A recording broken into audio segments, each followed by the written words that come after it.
Van के 800 रुपए बचाने के लिए हम लोगों ने साइकिल से स्कूल जाना चालू कर दिया था। ये हो गई।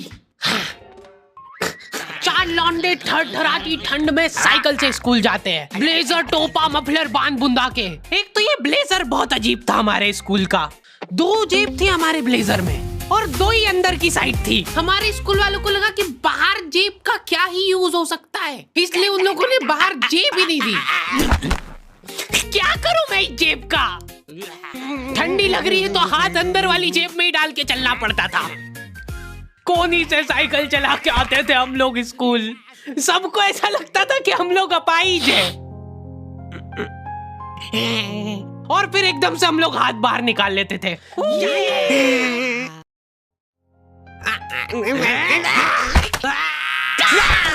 मजाक बना के रख दिया डिसेबिलिटी को। अपाहिज लोगों की रिस्पेक्ट कम हो गई थी हमारी वजह से, लेकिन लड़कियां खुश हो गई थी इस इनोवेशन से। उनको लगा था कि ब्रा का खर्चा नहीं करना पड़ेगा, अपना जो भी सामान है उसको एकदम जेंटली इन जेबों के अंदर प्लेस कर देंगे।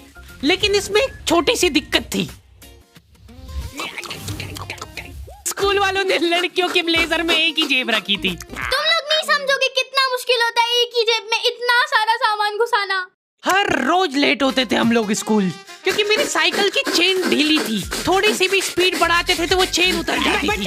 लेकिन पापा ने मेरे को प्रॉपर ट्रेनिंग दे रखी थी चेन चढ़ाने की। एक जना ऐसे खींचेगा टायर, उतने में अपने को पाने से फटाफट कस देना है। ये हो गई टाइट।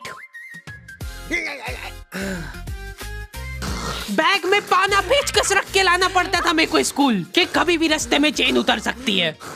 इमेजिन करो एक बार कि तुम चुपचाप वैन में बैठ के जा रहे हो, बीच सड़क में 4 लौंडे साइकिल पलटा के ये फटाफट क्लास में बैठे हुए मेरे को डर बना रहता था कि कोई गलती से मेरा बैग चेक नहीं कर ले। तो आज हम लोग पढ़ेंगे टेंस। सबसे घटिया, वाहियात, नीच टॉपिक लगता था मेरे को टेंस। पास्ट, प्रेजेंट और फ्यूचर तक बात ठीक थी। प्रेजेंट कंटीन्यूअस टेंस क्या होता है? सिंपल पास्ट, पास्ट कंटीन्यूअस, मतलब वो बीत चुका है पर चल भी रहा है। क्या है ये? कितना भी समझ लो इस टॉपिक को, एग्जाम में जाके तुमको अंदाजे से ही सेंटेंस चूज करना पड़ेंगे कि ये सुनने में अच्छा लग रहा है तो यही होगा सही।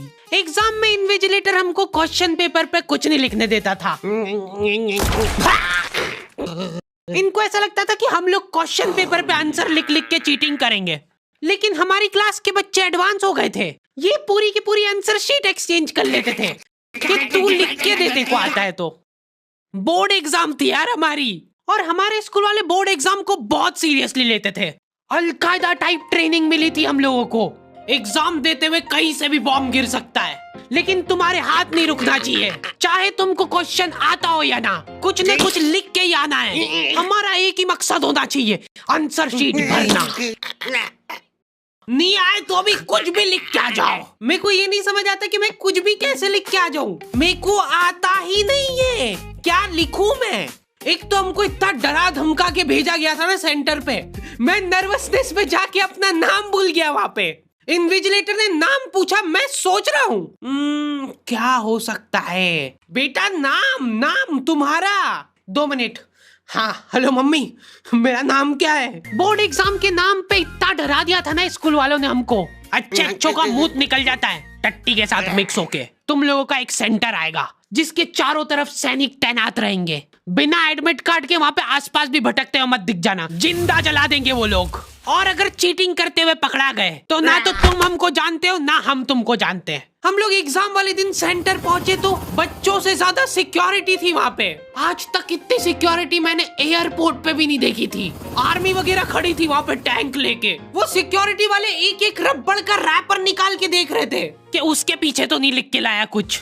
क्या लिख लूंगा मैं इतनी सी जगह में? लिख भी लिया तो मेरे को ही समझ नहीं आएगा कि क्या लिखा है। कुछ चीजों का मेरे को लॉजिक ही समझ नहीं आया था कि तुम नंबर वाली घड़ी पहन के नहीं जा सकते हो, पहनना है तो कांटे वाली पहनो।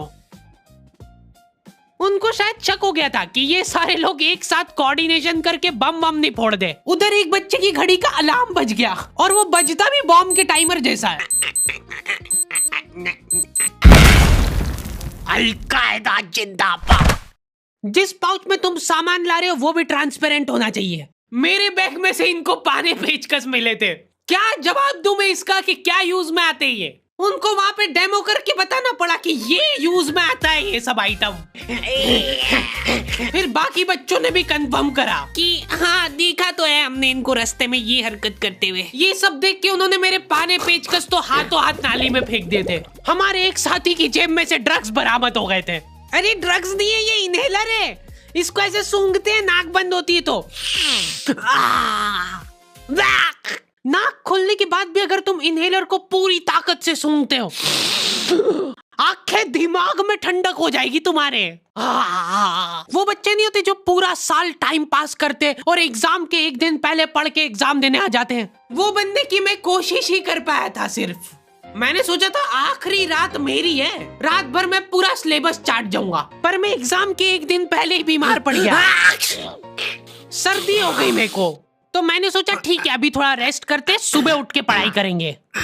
नाक बंद हो गई भाई, नींद ही नहीं आ रही है। फिर पापा आके मेरे को ट्रिक बताते हैं कि अगर राइट वाली नाक बंद हो रही है ना तो लेफ्ट साइड करवट करके सो जा, फिर गहरी सांस ले, तो ये जो है ना राइट वाली खुल जाएगी और लेफ्ट वाली बंद हो जाएगी। फिर लेफ्ट वाली अगर खोलना है तो राइट साइड करवट करके सो जा।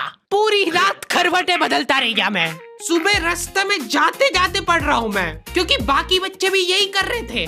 बच्चों को लग रहा है कि भाई जितना हम लोग साल भर में नहीं पढ़े उतना हम लोग रास्ते में जाते हुए पढ़ लेंगे। रास्ते में ऐसे कॉपियां लेके घूम रहे जैसे इनसे ज्यादा पढ़ाकू कोई हो ही ना। सुबह हम सब लोग सेंटर लेट पहुंचे क्योंकि साइकिल की चेन उतर गई थी, तो रास्ते में वो कर रहे थे। और क्वेश्चन पेपर भी लेट हो गया था उस दिन। क्वेश्चन पेपर Z+ सिक्योरिटी के साथ आता था। 10 बॉडीगार्ड लेके आते थे एक जरा सा पार्सल।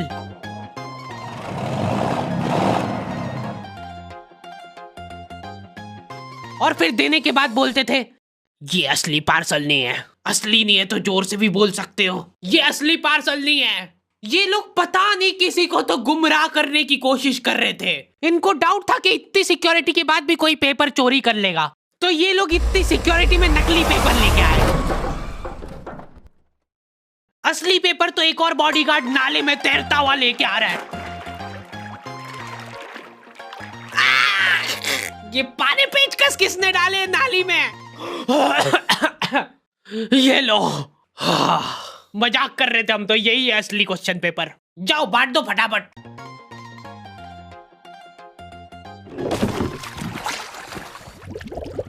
ये अपना आपस में एक दूसरे को गुमराह कर रहे थे। एक बार बस सोच के देखो कि ये सारी हरकतों के बाद भी अगर पेपर लीक हो गया, सोचो एक आदमी टेलीग्राम पे क्वेश्चन पेपर बेचने लग गया था, वो भी एग्जाम के महीने भर पहले से। तब तक क्वेश्चन पेपर बना भी नहीं था। तो अब जो आदमी हमारा क्वेश्चन पेपर सेट करने बैठा, उसने सोचा कि उसका काम इजी हो सकता है, क्यों ना थोड़ा सा स्मार्ट वर्क कर लिया जाए। उसी ने सबसे पहले वो फेक क्वेश्चन पेपर खरीदे और वैसे के वैसे चेप दिए। जिसने पेपर लीक करा था वो खुद सोच में पड़ गया कि ये कैसे हो गया। एग्जाम खत्म होने के बाद इन्विजिलेटर को बहुत मजा आता भाई कॉपियां छीनने में। एक सेकंड भी किसी को ज्यादा नहीं मिलना चाहिए। बस एक बार टाइम ओवर होने के बाद कैसे लिखा तूने? एक बच्चे ने खुद से कॉपी दे दी तो इनको डिसरिस्पेक्टफुल महसूस हो गया था। उसको वापस से कॉपी दे दी कि लिख ले थोड़ी देर और। जैसे ही लिखने लगा वापस छीन ली।